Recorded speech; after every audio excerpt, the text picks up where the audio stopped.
The silence was the first thing I noticed. Not the normal pre-dawn quiet of our suburban house, which was always humming with the low groan of the refrigerator or the sigh of the heating vents. This was a deep, profound silence. A post-departure silence. The kind of quiet that settles in a space after the energy has been sucked out of it.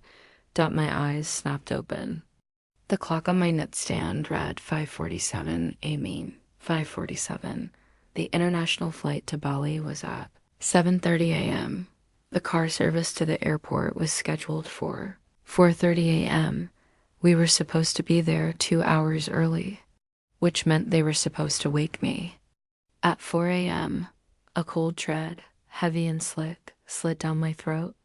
I threw off the covers. My room was exactly as I'd left it. My suitcase, packed and ready, stood by the door. My carry-on, containing my passport and wallet, was on top of it, untouched. I crept out of my room and into the hallway. The house was still and dark. The door to my mother's master suite was ajar. I pushed it open. The king-size bed was empty, the sheets thrown back in a chaotic swirl. The adjoining bathroom was dark, the air still faintly smelling of her decadent, expensive perfume, Isadora's signature scent. A mix of gardenia and casual cruelty. They were gone. My mind, usually a fortress of logic and order, scrambled for a rational explanation. Maybe there was an emergency, a last-minute flight change. Maybe they were waiting for me in the car that I knew. Deep down, in the cold, hollow pit of my stomach, I knew. They hadn't just left, they had forgotten me. A flash of raw, hot emotion, humiliation seared through me. It was so intense it made my vision swim. I gripped the door frame, my knuckles turning white. My name is Kara. For 26 years, I have been the family's cruise director, its accountant, its planner, its memory. I was the one who booked the flights, the hotels, the car service. I was the one who made sure my brother, Aiden, packed his allergy medication. I was the one who reminded my father, Robert, to renew his passport. I was the one who managed the family credit card, the high-limit card that was in my name. A legacy of my grandfather's trust, which I dutifully paid every month from the family accounts I managed. I was the invisible infrastructure that allowed their beautiful, careless lives to function without a single hitch, and they had forgotten me. Like one might forget a spare umbrella dot, my analytical mind kicked in, a defense mechanism against the rising tide of emotion.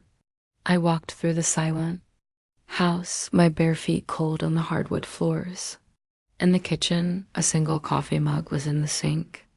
My mother's. On the counter was the detailed, laminated itinerary I had prepared for everyone, complete with flight numbers, confirmation codes, and hotel addresses. I had made 4 copies. 3 were gone. Mine remained. I pulled out my phone. No missed calls. No text messages, nothing.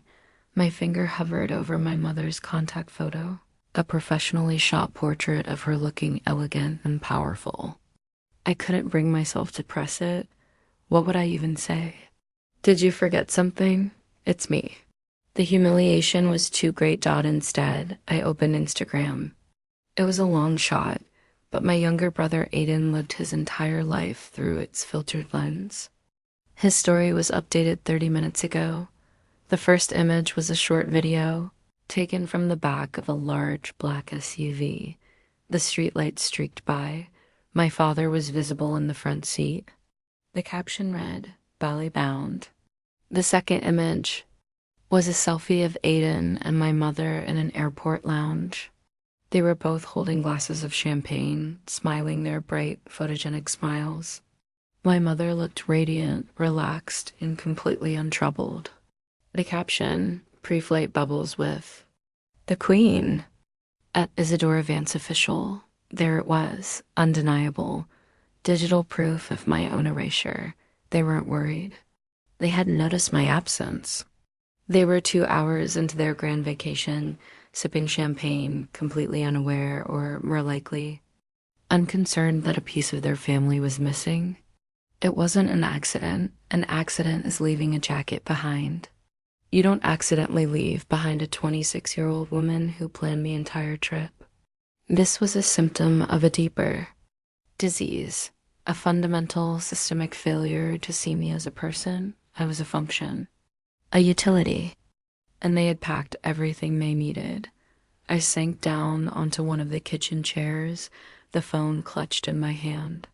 The initial hot shame was cooling now, crystallizing into something else, something hard and cold and heavy.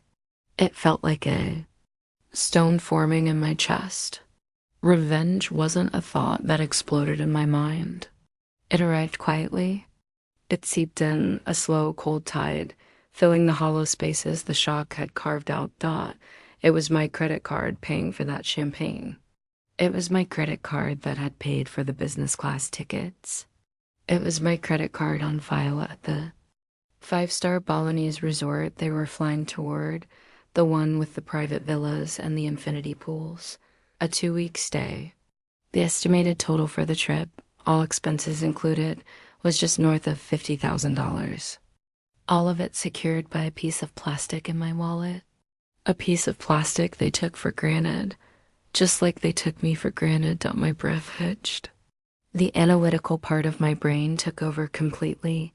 The emotional part locked away in a secure vault. I began to run calculations. Data points, consequences, actions, and reactions. I picked up my phone again. This time, I didn't hesitate, but I didn't call my mother. I called the only person I knew would understand the cold, hard logic of what I was about to do. Lena? My voice was steady. Eerily so. Kira, it's 6 a.m. Aren't you supposed to be on a plane? Lena's voice was thick with sleep, but her mind was always sharp. She was my oldest friend, a practical, no-nonsense financial analyst who viewed the world as a series of spreadsheets. There was a change of plans, I said, my voice flat. They left without me. There was a moment of silence on the other. And what? You're kidding. I wish I were, I said, looking at the Instagram photo of my smiling mother. They're in the airport lounge, drinking champagne. Oh, Kira, honey, that's monstrous.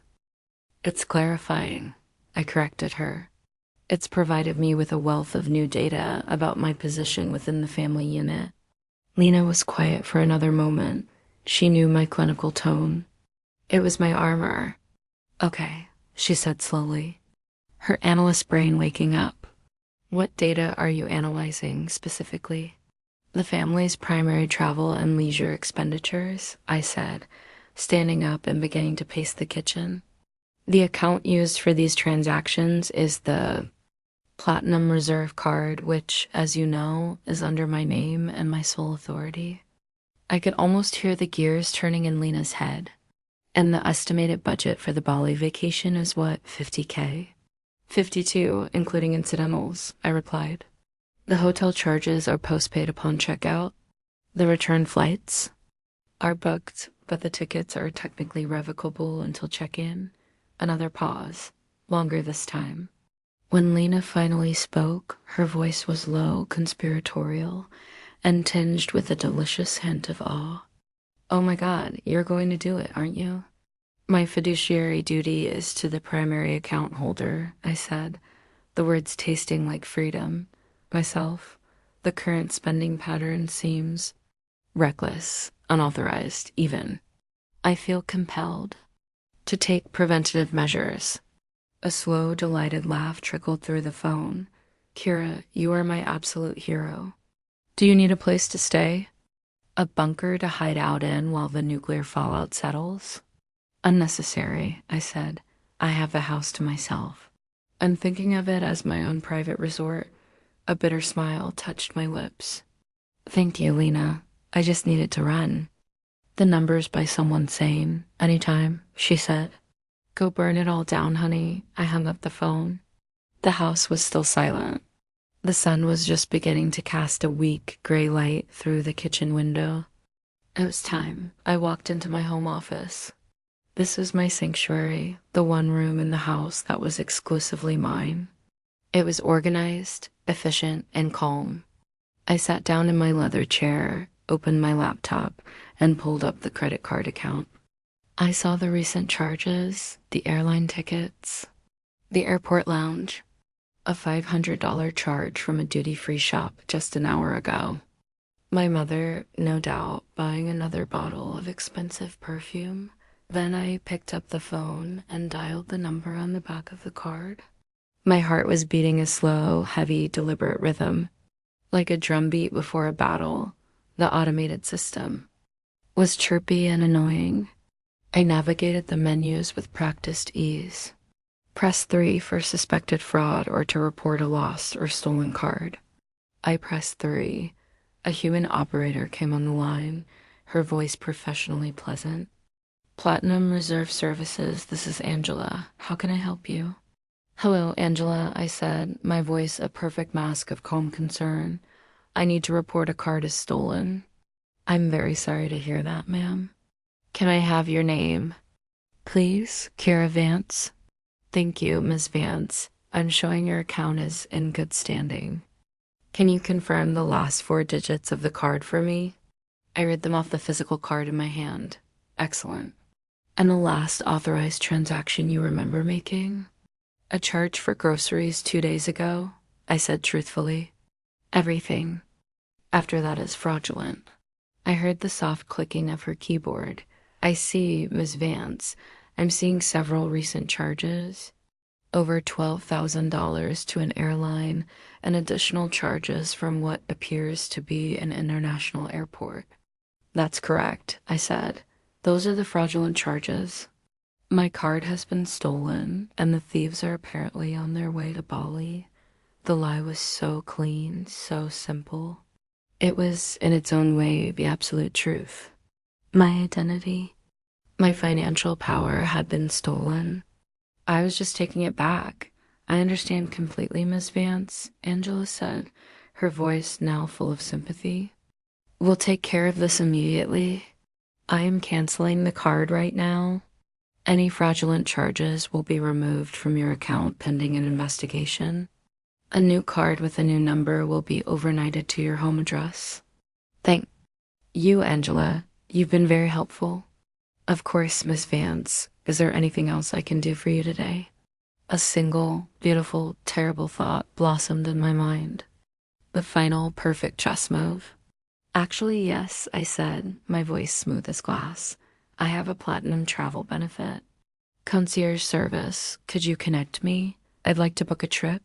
The concierge on the other end of the line was a man named Arthur, and his voice was so smooth it could have been spun from silk and money.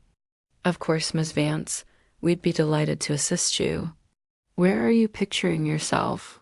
Somewhere quiet, I said, my gaze sweeping over the silent, manicured perfection of my mother's living room. The room was a shrine to Isadora's. Pastel cream colors, sharp lines, and a single, dramatic splash of color from a ridiculously expensive abstract painting. It was a room designed to be looked at, not lived in. Somewhere warm, with a view of the water. I have just the thing, Arthur said, the sound of his rapid, expert, typing a soft counterpoint to my own steady heartbeat. There's a last-minute cancellation at the Eris Villas in Santorini. A private villa on the cliffs of Oya, infinity pool. Personal chef on call. It's exceptionally private. Santorini, the word itself, was a balm. A place of stark white and brilliant blue. The complete opposite of the lush, humid, chaotic greens of Bali. It was perfect. Book it, I said. First-class ticket departing from JFK tomorrow morning. For one, he repeated, his voice betraying no surprise. To him, I was just another wealthy client making an impulsive decision. He had no idea this was an act of war. Consider it done, Miss Vance. The tickets and confirmations will be in your email within the hour. I hung up the phone and the Silence of the house rushed back in. It was no longer an empty, lonely silence. It was a silence of ownership, of possibility. This house, which had always felt like a shared stage where I was a perpetual stagehand, was now my fortress. For the next few hours, I walked through it. I saw it with new eyes, not as the family manager, but as an archaeologist uncovering the artifacts of a lost civilization. I ran my hand over the cold marble of the kitchen island where I'd spent countless hours preparing snacks for Aiden's friends, none of whom ever bothered to thank me. I stood in my father's study, a room filled with leather-bound books he'd never read, a testament to a scholarly image he liked to project but had never earned. I wandered into Aiden's room, a disaster zone of discarded clothes and video game controllers, and saw the framed photo on his desk. It was of him, our parents, and our golden retriever, Sunny, who had died 2 years ago. I wasn't in the picture. I had been the one taking it. Every room, every object was a data point in a long, painful equation that always added up to the same answer. I was invisible. My value was not in my presence, but in my function. And the moment my function was complete, the planning, the packing, the paying my presence was no longer required. The anger and humiliation I had locked away began to seep out again. But this time it wasn't hot. It was a cold, clarifying anger. An anger that demanded action. It was time to audit the family business. I went into my office, sat in my chair, and logged into the master account for the Vance Family Trust. My grandfather, a shrewd and practical man, had set me up as the sole administrator before he died. He'd told me in one of our last conversations, "Your mother is a wonderful peacock, Kira, but you can't trust a peacock to guard the hen house. You're the only one with a head for numbers. You protect it." For years, I had seen my role as protecting the trust for them. I realized now he meant I should protect it from them. My fingers flew across the keyboard, my screen filled with spreadsheets, account statements, and investment portfolios. For years, I had managed these accounts with dutiful, selfless precision, paying my mother's extravagant credit card bills, funding my brother's failed business ventures, and underwriting my father's placid country club existence without a single complaint. I had allowed my own inheritance, a substantial sum my grandfather had left to me personally, to remain commingled in the general fund, a safety net for their profligate spending. No more. The process took 3 hours of methodical, focused work. First, I opened a new series of accounts at a completely different banking institution, one with robust online security and no physical branches anywhere near our town. Second, I initiated a transfer.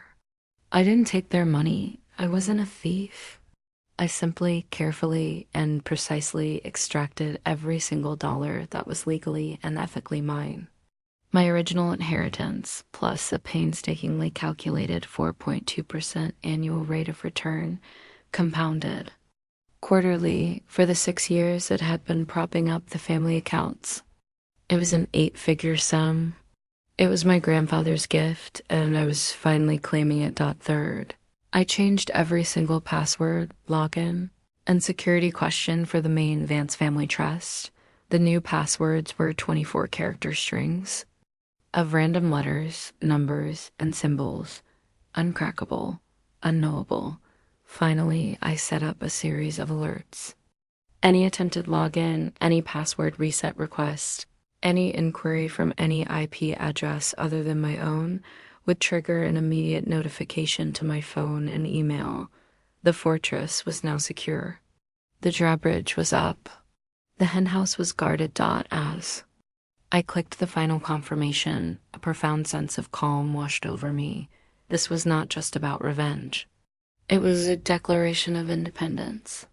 I was no longer Kira Vance, the family functionary. I was Kira Vance, a self-contained, financially impregnable entity. My phone buzzed with a text from Lena. So, Has the mushroom cloud appeared on the horizon yet? I smiled, the first genuine smile of the day. Atmosphere is still clear. The missile is mid-flight. Estimated time of impact is approximately 6 hours. Her reply was instantaneous. God, I love your clinical precision. What's your status? Assets secured. New vacation booked. Personal day scheduled. Where are you going? Santorini. Tomorrow, alone. Kira, that's amazing. You're not just burning the village down, you're using the fire to roast marshmallows. I'm so proud I could cry. It felt like the logical course of action. I texted back, though her words sent a warm flicker through my chest. For the rest of the day, I enjoyed the silence. I took a long bath in my mother's enormous, decadent bathtub, using her outrageously expensive bath oils. I ordered my favorite Thai food and ate it out of the container while sitting on her pristine cream-colored sofa. I packed my own suitcase for my own trip. A trip for one. The process was simple, light, and joyful. As evening approached, I found myself tracking their flight online. I watched the little airplane icon crawl across the digital map of the world. Over Europe, over the Middle East, over India. I saw when they began their descent into Denpasar. My heart began to beat a little faster. I imagined the scene. They would be tired, rumpled from the 16-hour flight, but excited. They would breeze through customs, their bags handled by an airport VIP service I had arranged. A private driver, also arranged by me, would be waiting to whisk them away to the shores of Nusa Dua, to the grand entrance of the St. Regis Bali Resort. They would walk into the stunning open-air lobby filled with the scent of frangipani and the sound of the ocean. They would be greeted with cool towels and welcome drinks. My mother, Isadora, would hand over the Platinum Reserve card with a casual, elegant flick of her wrist. The reservation is under Vance, she would say. And the polite, smiling clerk would swipe the card once, twice, and then a third time. The polite smile would falter, replaced by a look of faint, apologetic confusion. I'm so sorry, Mrs. Vance, the clerk would say. There seems to be a problem with this card. It's been declined. The image was so vivid, so perfect, that I laughed out loud. The sound was strange in the quiet house. I looked at the clock. It was just after 10 p.m. here, which meant it was 10 a.m. in Bali. They would have landed. They would be there any minute now. The missile was about to hit its target. I poured myself a glass of wine from my father's ridiculously overstocked wine fridge and sat on the sofa, waiting. The house was quiet. The minutes ticked by. 1, 5, 10. Then my phone, which had been silent all day, shrieked to life. The screen lit up the dim room. The caller ID was stark and clear. Isadora let it ring once, twice, a third time. I took a slow, deliberate sip of my wine. Then I picked it up and swiped to answer, my voice a perfect symphony of calm, detached innocence. Hello? Hello? I said, my voice a placid lake of innocence. Kira. My mother's voice crackled down the line, sharp and brittle with irritation. It was her speaking to the help voice. Thank God. What on earth is going on with the credit card? It's been declined. In the background, I could hear a chaotic symphony of entitlement and distress. The murmur of a hotel lobby, the faint, tinny sound of gamelan music, and closer. To the phone, my brother Aiden's panicked whining. My phone's at 2%. I can't connect to the Wi-Fi. Tell her to fix it. The credit card? I repeated, infusing my tone with gentle, well-meaning confusion.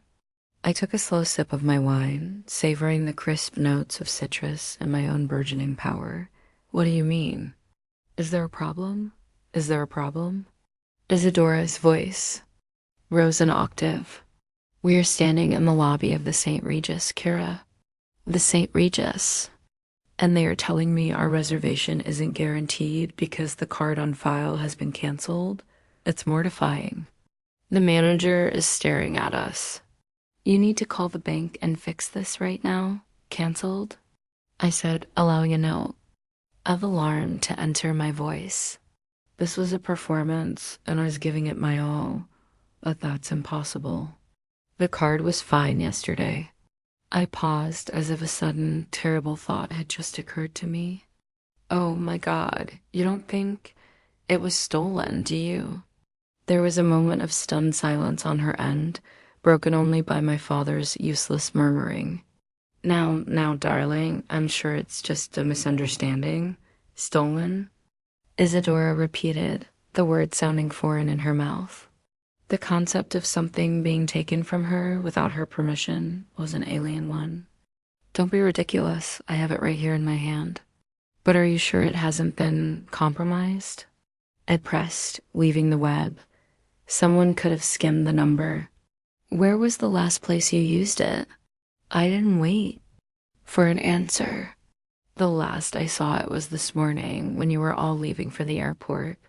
I let that sentence hang in the air, a tiny, poisonous dart. What does that have to do with anything? She snapped, sidestepping the implication. Just call the bank and have them reinstate it. I can't do that, Mother, I said, my voice now grave with feigned regret. I already called them. You what? When I woke up and realized the card must have been stolen, I explained patiently, as if to a child. I did what any responsible person would do. I called the fraud department and had them cancel it immediately. I had to. The thieves had already charged over $12,000 in airline tickets and airport purchases. The silence on the other end of the line was deafening. I could hear her mind working, the gears grinding as she processed the inescapable logic of my words. The airline tickets, the airport purchases, the thieves. I had just described her. You told them the tickets were fraudulent? Her voice was a strangled whisper. Of course, I said brightly. I wasn't on the plane, so I knew it had to be fraud. The bank was very understanding. They're removing all the charges. Isn't that wonderful? The dam of her composure finally broke. A torrent of pure, undiluted rage came crashing through the phone. How dare you? She shrieked, her voice losing its polished veneer and becoming something raw and ugly. How dare you humiliate me like this? You have ruined everything. Everything. After all we do for you, all you do for me. A flash of genuine, hot emotion broke through my calm facade. The stone in my chest pulsed. You left me, Mother. You packed your bags, got in a car, and flew halfway across the world without even a text message. You didn't forget your passport or your perfume, but you forgot your own daughter. It was an accident. A simple mistake, she screamed. Aiden was supposed to wake you. It was his responsibility. In the background, Aiden yelped, Don't put this on me. Her alarm didn't go off. It's her fault for oversleeping. The pathetic, circular firing squad of their blame was almost comical. They were so desperate not to be held accountable. They would rather eat each other alive. It doesn't matter whose fault it was, I said, my voice dropping back to a glacial calm. The flash of emotion was gone, leaving only icy resolve. The point is, the card is canceled. It's done.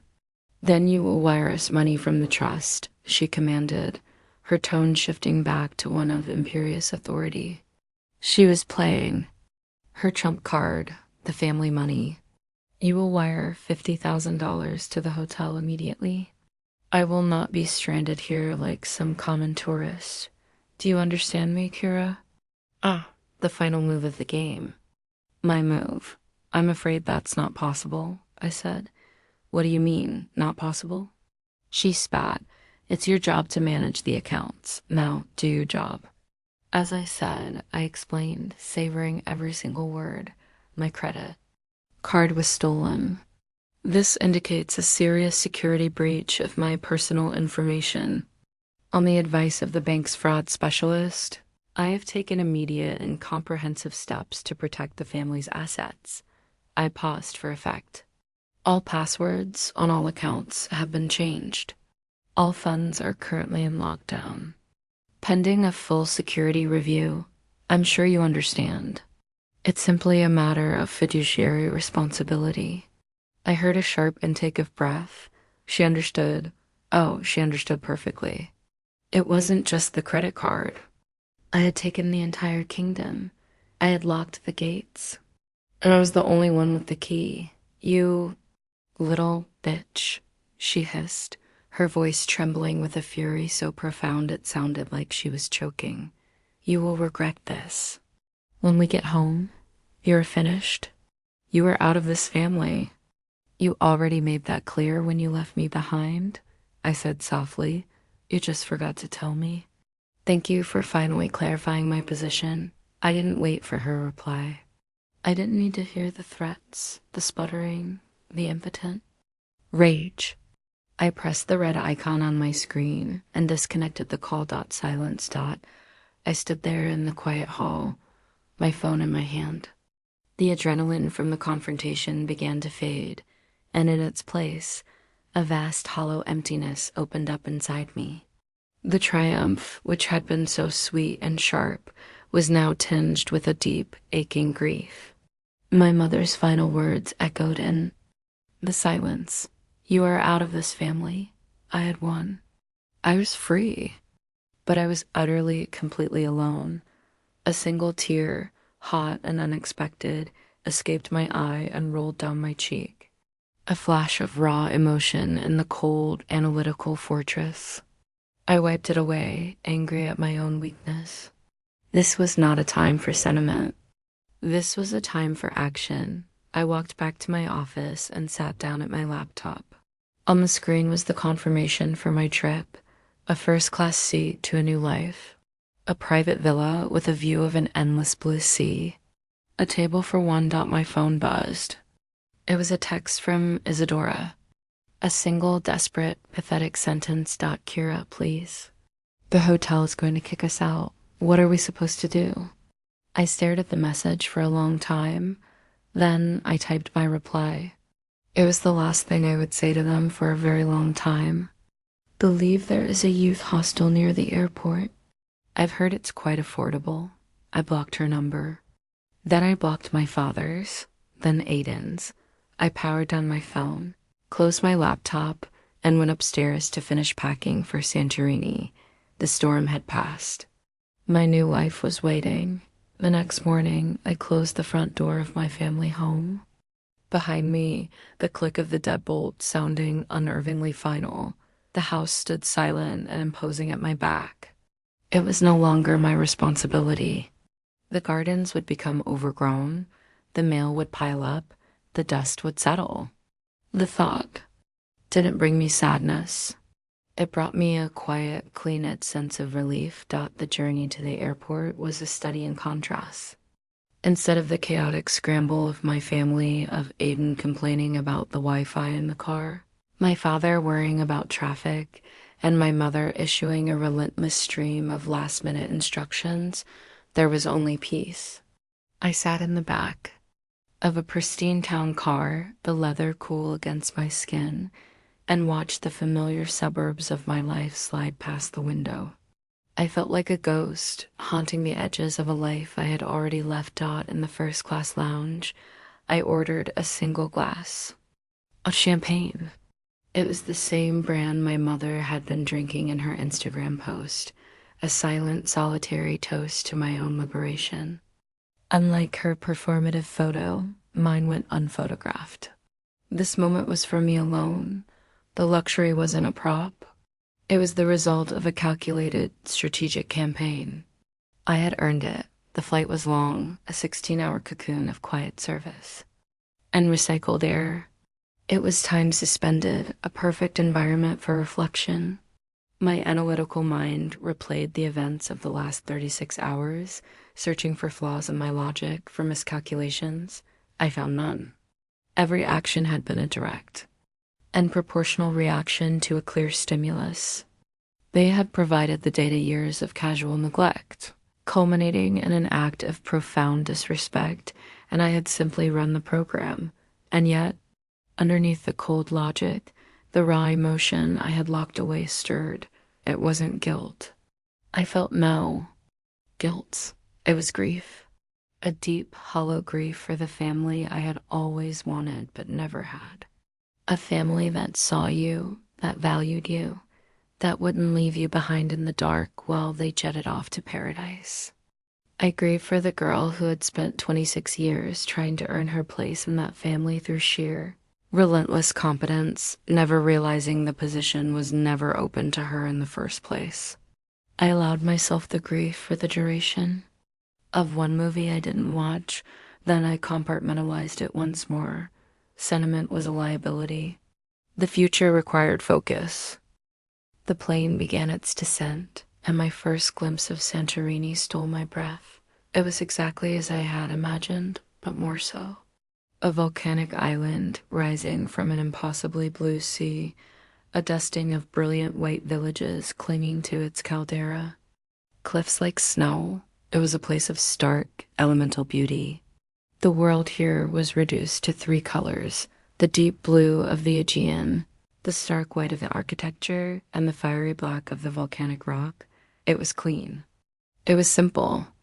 It was the opposite of the tangled, messy, emotional jungle I had left behind. A driver, arranged by Arthur the concierge, met me at the tiny airport. He led me to a mercifully air-conditioned Mercedes, and we began the winding drive to Oya. We climbed the steep cliffs, each turn revealing a more spectacular view than the last. The air that streamed through the window was warm and smelled of salt and wild herbs. The villa was called Nepenthe, which the driver informed me was a mythical substance from Greek legend that made one forget sorrow. I almost laughed. It was perfect. It wasn't a house, but a sculpture carved into the cliffside. The walls were smooth, whitewashed plaster, cool to the touch. The interior was minimalist and serene, furnished with natural wood and pale linen. But the true masterpiece was the view. A set of glass doors led out to a private terrace, and beyond it, an infinity pool seemed to spill directly into the caldera, the blue of the water melting into the blue of the sky. I stood on the terrace, a gentle breeze lifting my hair, and looked out at the endless expanse of the sea. There were no demands on my time, no schedules to keep, no egos to manage. The silence here was not the silence of abandonment. It was the silence of peace. I pulled out my phone and called Lena.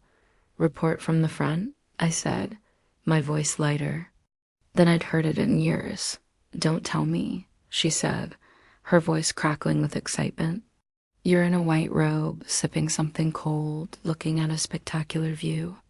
"Astute as always," I smiled. "How did you know?" "Because it's exactly what I would do. It's the perfect countermove." "So tell me everything. How's paradise?" "It's quiet," I said, trying to find the words. "It's the first time in my life I don't have a to-do list running in my head. I'm not sure what to do with myself." "You do nothing," she said firmly. "You sit, you breathe. You enjoy the fact that somewhere on the other side of the planet, your family is probably trying to figure out how to barter with a monkey for a ride to the airport. Have you heard anything?" "No," I said. "I blocked their numbers before I left." "Good. A clean break." There was a pause. "You know, Isadora's probably trying to call her lawyer. Or your grandfather's lawyer." "Let her," I said, feeling a complete lack of concern. "The trust is ironclad. My grandfather made sure of it. I'm the only one with the key, and I've changed all the locks." "A goddess," Lena sighed dramatically. "A ruthless, financially prudent goddess. Well, enjoy your sorrow-banishing villa. You've earned it. Send pictures so I can live vicariously through you." We hung up, and I spent the rest of the afternoon doing exactly what Lena had prescribed. Nothing. I swam in the cool, silky water of the pool. I lay on a sun lounger and read a trashy novel. I had the private chef, a friendly local woman named Eleni, prepare me a simple, perfect Greek salad with feta so fresh it squeaked against my teeth. With every passing hour, I felt the knots in my shoulders, knots I hadn't even known were there begin to unwind. I was beginning to remember who Kira was when she wasn't performing the role of Kira Vance. The sun began to set, painting the sky in fiery shades of orange and pink. The white walls of my villa glowed. It was breathtakingly beautiful. I felt a pang, a reflexive instinct to take a picture and send it to the family group chat. The thought died as quickly as it came, leaving a bitter aftertaste. A strange curiosity, an impulse I had suppressed all day, began to surface. It wasn't a desire to talk to them. It was a clinical desire for data, a need to see the results of my experiment. What does utter desperation look like on them? Fighting my better judgment, I logged into my laptop and opened an anonymous browser window. I didn't go to my mother's page or my father's. I went to Aiden's. His profile was public. A platform for his vanity dot, there were no new posts, no stories. Nothing since the champagne selfie at the airport. For a moment, I felt a flicker of disappointment. Then I saw it. Tucked away in the bio section of his profile, right under his name, was a new line of text, and next to it, a link. The text was simple, written in all caps. Family abandoned in Bali by psycho sister. Please help use get home. My blood ran cold. The link was to a GoFundMe page. My fingers trembled as I clicked it. The page loaded. The title was Help the Vance. Family Get Home. The photo was a selfie of Aiden, looking tear-streaked and pathetic, with my mother and father looking haggard in the background. They were in what looked like a sterile, brightly lit airport terminal. The description clearly written by Aiden was a rambling, self-pitying screed full of lies and dramatic exaggerations. Our own sister, Kira Vance, in a fit of jealous rage, canceled our credit cards and stole all our money, leaving us stranded in a foreign country with nothing but the clothes on our backs. We have been sleeping on the floor of the airport for 2 days. My mother is beside herself with grief. We are desperate to get home to our beloved dog and sort out this horrible misunderstanding. Please, anything you can give will help. The goal was set at $15,000, and underneath it, the current amount raised was $8,450. They had raised over $8,000 in less than 2 days. I scrolled down, my stomach churning. The comment section was a waterfall of misplaced sympathy and vitriol directed at me. That's horrible. Your sister sounds like a monster. Donated. Hope you get home safe. Kira Vance should be ashamed of herself. What a terrible person. They hadn't just been stranded. They had taken the fight public. They had weaponized social media to paint me as the villain, to turn their own calculated cruelty into a story of my unhinged betrayal. They weren't just trying to get home. They were trying to destroy my reputation. I stared at the screen, the beautiful sunset over the caldera. Forgotten. The peace I had felt just moments before evaporated, replaced by familiar, cold fury. My quiet, personal victory was no longer enough. If they wanted a public war, then a public war they would get.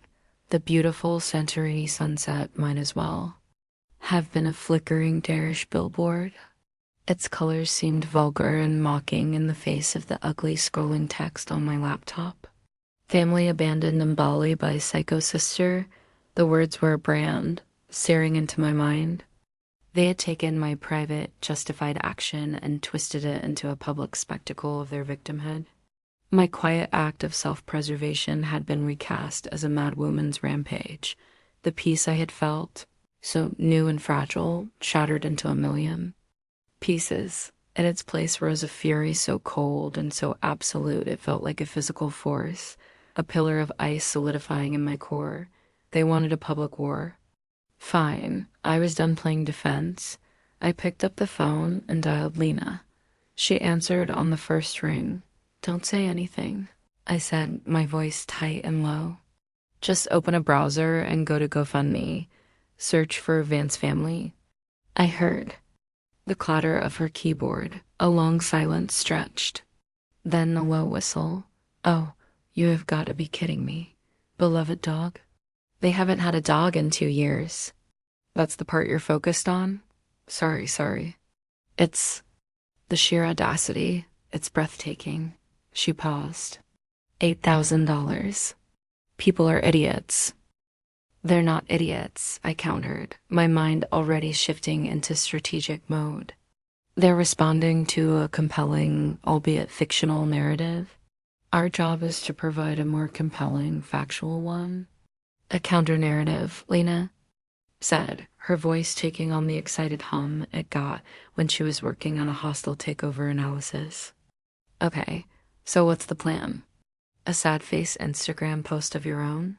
My family forgot me and all I got was this lousy t-shirt?" "No," I said firmly. "We're not going to engage in an emotional debate. We are going to execute a CLINICL takedown. We will meet them on their chosen battlefield, the GoFundMe page itself, and we will dismantle their story piece by piece with documented evidence." "I love it when you talk strategy," Lena purred. "What do you need?" "From me, I need a second pair of eyes," I said, already opening new tabs, my fingers flying. "I'm going to build a dossier, a truth file. I need you to help me frame it for maximum impact." For the next 2 hours, the serene Greek villa was transformed into a digital war room.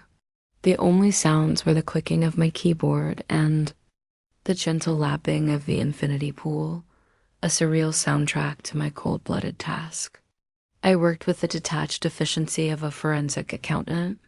I compiled the evidence, arranging it into a neat, undeniable timeline. Exhibit A, the original booking confirmation for the St. Regis Bali Resort. 5-star suites, private villas, beachfront access.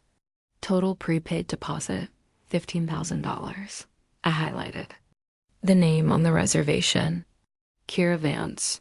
Exhibit B, a screenshot of Aiden's own Instagram story. The champagne glasses. The smiling faces, the caption Bali bound. Timestamp just 2 hours after they had left me behind. Exhibit C, a redacted statement from the Platinum Reserve card. I circled the charges for the business class flights and the duty-free shopping spree. Total, $12,780. Exhibit D, a concise, factual timeline of events starting with 4:30 a.m., scheduled departure for airport, and ending with 10:12 p.m. phone call.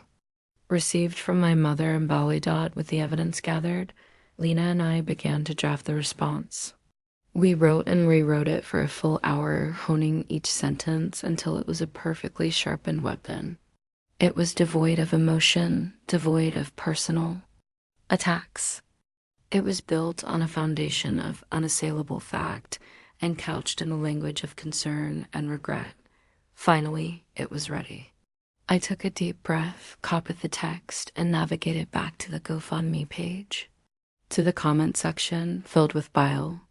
Directed at my name, I clicked Add Comment, pasted the text, attached the links to the evidence files, and hit Post. The comment appeared, a calm, lengthy island of text in a sea of hysterical shouting. This is Kira Vance.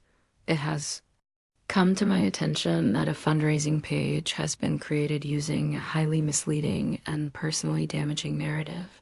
For the safety and security of all parties, and to protect the compassionate donors on this page, I feel a responsibility to provide some clarifying context. Point 1. The narrative of being abandoned with nothing is, unfortunately, inaccurate. The trip in question was a 2-week stay at the 5-star St. Regis Bali Resort, booked and prepaid on my credit card. See booking confirmation, Exhibit A. The total cost of the vacation was in excess of $50,020. On the morning of departure, I was left behind at our home while I was asleep. My family proceeded to the airport without me, posting celebratory photos from their business class lounge. See social media timestamp, Exhibit B. They made no attempt to contact me. 3. Upon discovering this and seeing a number of unauthorized charges to my personal credit card, including international flights and luxury goods, see statement, Exhibit C, I took the standard security precaution of reporting the card stolen and having it canceled. This is a normal procedure to protect against fraud, and I did it to secure my own finances. 4. I am not in possession of my family's money. The accounts I manage are part of a family trust, which, due to the aforementioned security breach, has been temporarily frozen pending a full review. This is a standard fiduciary measure. I deeply regret that my family has found themselves in a difficult situation. However, soliciting funds from the public based on a knowingly false narrative is problematic. I have the utmost sympathy for the donors who have given money under these false pretenses, and I hope this information provides the clarity you deserve. Sincerely, Kira Vance. The bomb had been dropped. Lena and I watched the screen, sharing the link over a video call. For a few minutes, nothing happened. Then the first reply to my comment appeared. Wait, what? The St. Regis? I thought they were homeless. Another followed. Holy crap, I just looked at the exhibits. She's got receipts, literally. Then another. This sounds less like a psycho sister and more like a spoiled family getting their karma. The tide turned with breathtaking speed. The narrative shattered. The comment section devolved into chaos. Donors started arguing with the family's defenders. People demanded their money back. The donation tracker, which had been steadily climbing, froze. Then, unbelievably, it started to tick downwards as people requested refunds. $8,450. $8,400. 83.25. I felt a grim, satisfying sense of vindication. I had met their public attack with irrefutable truth, and the truth was winning. They're getting slaughtered, Lena breathed, her eyes wide with glee. They brought a soap opera to a data fight. What a rookie mistake. We watched for another 20 minutes as the digital bonfire I had lit grew higher and higher.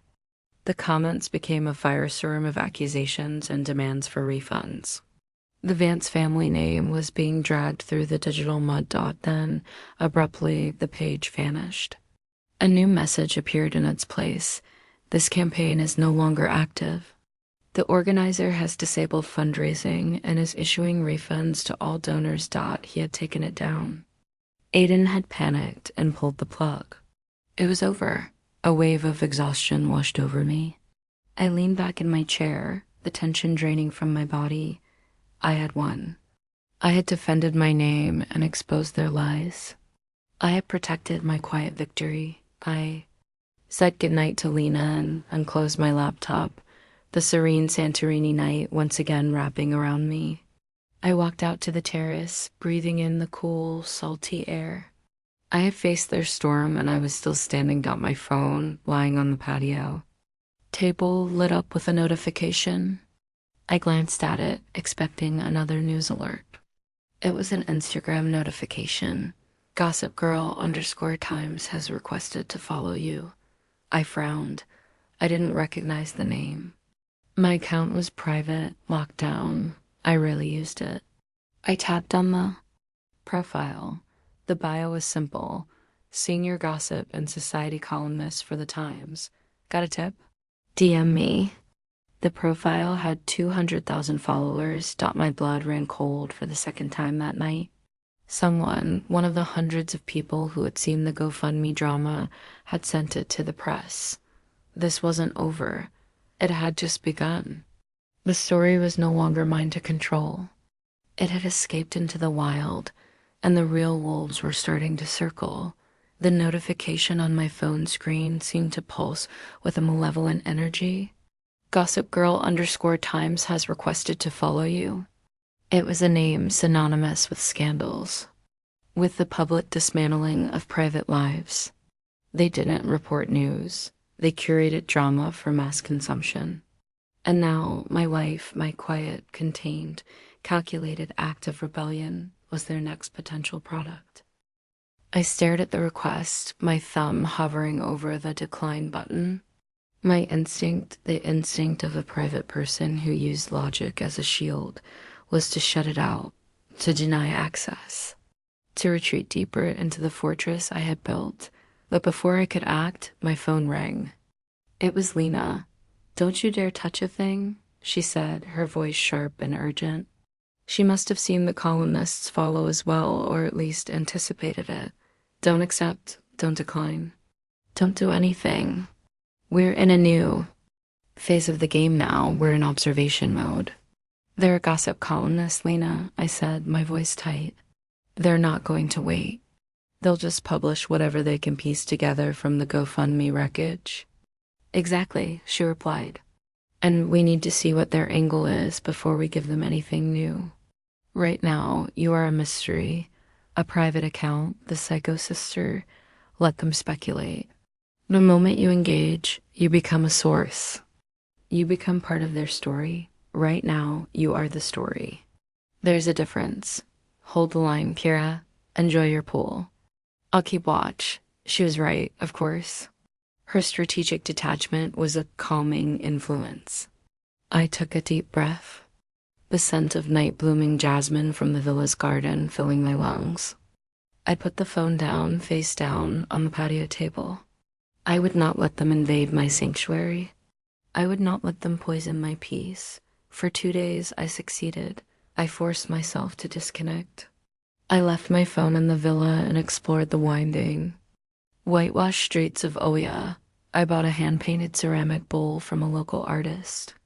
I sat at a cliffside cafe and drank strong Greek coffee, watching the ferries crisscross the impossibly blue water below. I was beginning to feel human again.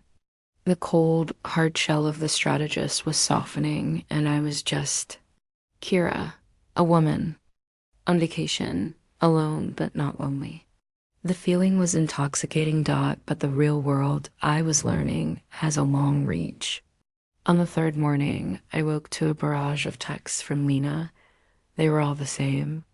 A single link to the Times website. My hands were trembling as I tapped the link. The headline was huge, sensational, designed to hook you instantly. The Vance family vacation war. Inside the shocking GoFund scandal that's ripping a society family apart. The article was written by a gossip girl _Times herself. Her name was Candace Stone, and she was good. Frighteningly good. She had pieced together the entire saga with chilling accuracy, using screenshots from Aiden's now-deleted campaign and my own icily precise comment. She told the story from both sides, creating a narrative of a family feud of epic proportions. She painted my family as tragically out of touch, entitled and comically inept. She quoted anonymous friends of the family who described Isadora's lavish spending and Aiden's history of failed projects. But I was not spared. I was portrayed as a cold, vengeful, ruthlessly calculating mastermind. A brilliant but bitter recluse, one source described me, who held the family purse strings with an iron fist. The narrative wasn't about my being forgotten. It was about my disproportionate, terrifying retaliation. I was no longer the victim. I was the story's villain. A brilliant one, perhaps, but a villain nonetheless. The article had gone viral. The comments section was a war zone. Thousands of strangers were debating my morality, my sanity, my motivations. My name, my private name, was a hashtag. I felt a wave of nausea. The walls of my beautiful, sun-drenched villa suddenly felt like they were closing in. My private war was now a public spectacle. They had taken my pain and turned it into entertainment. As I was reading, a new email notification popped up on my screen. The sender address was anonymous, a string of random characters from a Proton Mail account. The subject line was one word, Kira. My blood ran cold. I opened it. Kira, I don't know if you'll get this. Your mother, she's not well. She hasn't stopped crying. You have to understand, it was a mistake. A terrible mistake, but a mistake nonetheless. What you're doing to us, to this family, is cruel beyond measure. This has gone too far. You've made your point. Now please, I'm begging. You, just call us. Let us fix this. Let us come home. Your father, it was a pathetic, transparent attempt at emotional manipulation. The weak, placating voice of my father trying to guilt me into surrendering. He didn't mention being left behind. He only mentioned my reaction to it. In their version of reality, my crime was the only one that mattered. I deleted the email without a second thought, but the wolves were circling closer. An hour later, a second email arrived. This one was official. From c.stone@thetimes.com. Subject, an invitation to tell your story, dear Miss Vance. My name is Candace Stone. I am the author of today's article regarding your family. As you can imagine, the story has generated an immense amount of public interest. While I have done my best to present the facts as they are known, the narrative is ultimately incomplete without your direct perspective. Your side of the story deserves to be told in your own words, without filters or speculation. I would like to offer you the opportunity for an exclusive feature-length interview. This would be a chance to control your own narrative and ensure the full context of these events is understood by the public. I am prepared to fly to your location at a moment's notice. My discretion is, of course, guaranteed. Sincerely, Candace Stone. I stared at the email. This was the crossroads. The ultimate dilemma. Do I remain silent, the mysterious, cold-hearted villain of her story? Or do I step into the arena and speak? I called Lena. I read her both emails, my father's and the reporter's. Wow, she said after a long silence. A classic pincer movement. They're hitting you with guilt from one side and temptation from the other. What do I do? I asked, the answer feeling impossibly complex. If I talk to her, I give the story more oxygen. I validate it. If I don't, I let them define me forever as the psycho sister. You're asking the wrong question, Lena said. The question isn't if you should talk. It's how you should talk. You're a strategist, Kira. You just won a major victory by controlling the flow of information. This is the same thing, just on a bigger stage. Candace Stone thinks she's offering you a chance to be a character in her story. You need to turn the tables. You need to make her a character in yours. Her words cut through my confusion with crystalline clarity. She was right. I had been reacting to being left behind, to the GoFundMe, to the article. It was time to stop reacting and start directing. To take final, absolute control of the narrative, the interview will not be about my feelings, I said, thinking aloud, a plan already forming. It will not be an emotional tell-all. It will be a case study, a presentation of facts. Exactly, Lena urged. You're not the wrong daughter. You're the competent trustee who uncovered financial irregularities and took responsible action to protect the family trust from a group of reckless, unqualified beneficiaries. Theft by another name, I murmured. And my being left behind wasn't the reason for my actions. It was merely the catalyst that triggered the necessary security audit. Kira, you are a beautiful, evil genius, Lena said with pure admiration. This is it. This is the kill shot. You don't just win the PR war. You establish a legal and financial justification for everything you've done. You bury them. I felt a renewed sense of purpose, cold and clear. The fear was gone. The hesitation was gone. I knew what I had to do. I sat down at my laptop, the blue light of the screen illuminating my face in the darkening room. I opened a new email draft and began to type my reply to Candace Stone. I would agree to her interview, but it would be on my terms. Every single one of them. Miss Stone, thank you for your offer. I agree that the full context of this situation is critical. I am willing to grant you an exclusive interview on the following non-negotiable conditions. The email I sent to Candace Stone was brief and resembled a legal contract more than a reply to a journalist. Miss Stone, thank you for your offer. I agree that the full context of this situation is critical. I am willing to grant you an exclusive interview on the following non-negotiable conditions. 1. The interview will take place at my current location. Your travel will not be expensed to me. 2. The scope of the interview will be strictly limited to the financial and logistical events of the past year and the circumstances leading to the security lockdown of the Vance Family Trust. There will be no questions regarding my emotional state. 3. I will provide you with a full dossier of supporting documents. These documents, and only these documents, will be the basis for our conversation. 4. I retain the right to review and approve any direct quotes attributed to me prior to publication. If these terms are agreeable, you may come. Let me know your flight details. Sincerely, Kira Vansett. Was an act of supreme arrogance, a list of demands no seasoned journalist would normally accept. But as Lena had predicted, I wasn't just a source anymore. I was the story. Candace's reply came in under an hour. Ms. Vance, the terms are highly unusual. They are also accepted.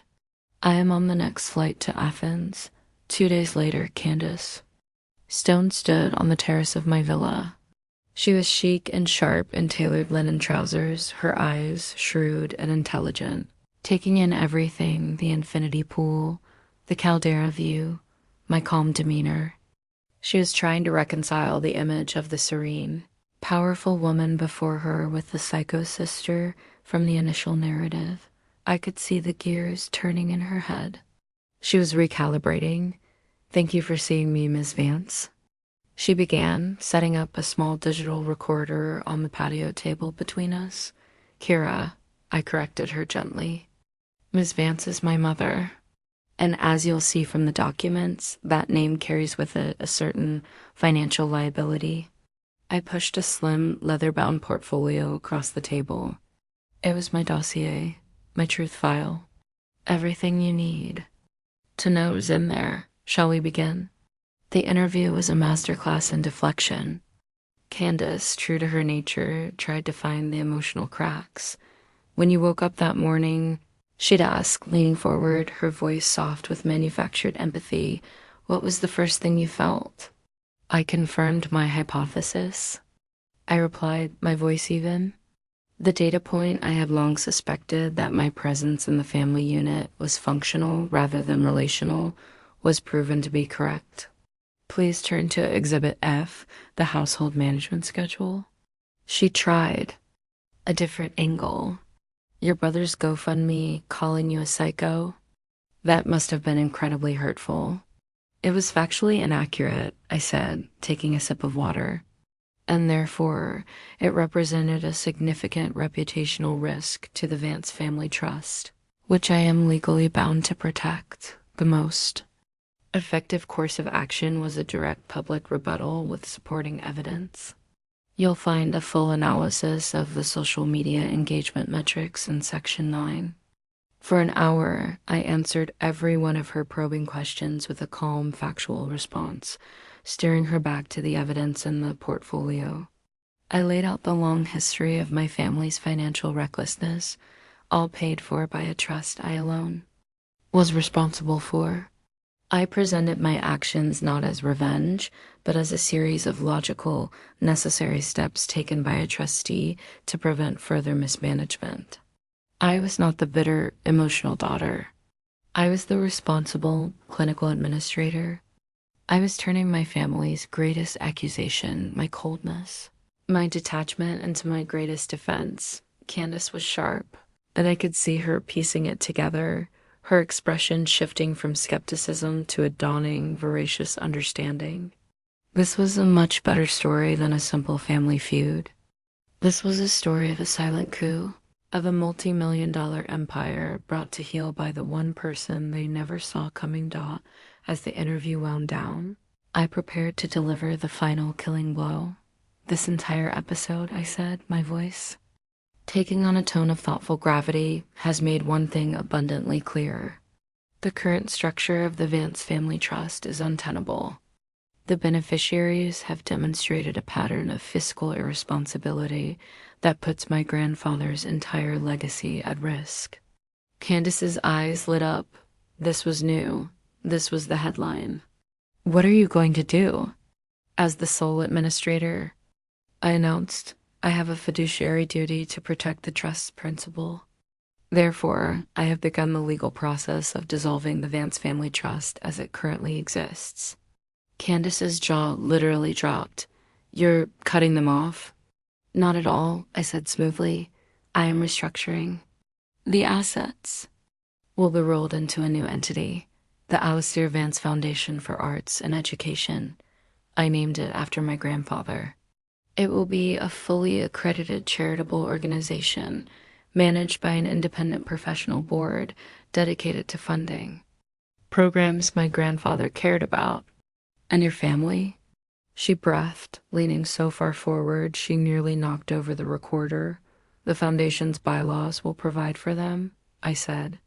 A modest annual stipend will be granted to each of them, my mother, my father, and my brother, enough for a comfortable, respectable life. This stipend, however, will be strictly contingent upon their annual attendance at a comprehensive financial literacy and counseling program. The goal is not to punish. The goal is to rehabilitate. Checkmate. I had taken away their power, their status, and their endless river of cash.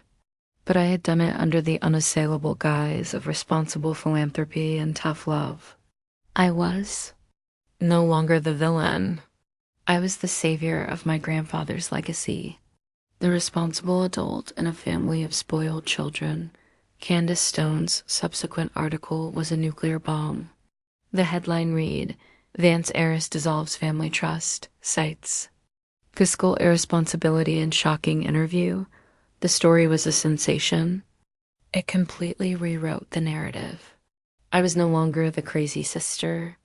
I was the savvy trustee, the prodigal daughter of prudence. The public, which had so recently called for my head, now lauded my brilliance and courage. The war was over. I had won. Weeks later, after the legal paperwork was finalized by my new team of lawyers, they returned home. There was no fanfare. They flew coach. A taxi brought them not to the grand family home on the hill, which was being sold, its assets to be folded into the new foundation, but to a modest, tastefully furnished townhouse I had rented for them. On the dining room table was a single, thick envelope. Inside was a letter from my lawyers detailing the exact terms of their new reality. It outlined their monthly stipend, the rules of the foundation, and a list of pre-approved financial counselors they were required to see. I never heard from them directly again. The silence was absolute. I stayed in Santorini for another month. I watched the seasons begin to change, the summer crowds thin out. The silence I had once found unnerving was now a comfortable friend. I learned to cook from Eleni. I read books. I swam in the sea. I learned for the first time to simply be. On my last morning, I stood on the terrace of the villa watching the sun rise, painting the sky in soft shades of rose and gold. My phone was off. My laptop was packed away. There were no accounts to manage, no crises to avert. I thought of my family, somewhere across the world, learning to live within the new, smaller lines I had drawn for them. I felt no anger, no triumph, just a distant clinical pity. They were a problem I had solved, a chaotic system I had finally brought to order. The horizon was a clean, sharp line where the blue of the sea met the pale blue of the sky. For the first time in my life, the future was not a series of obligations to be managed. It was a blank page, an empty canvas. And Akira finally had the brush in my own hand. I was free.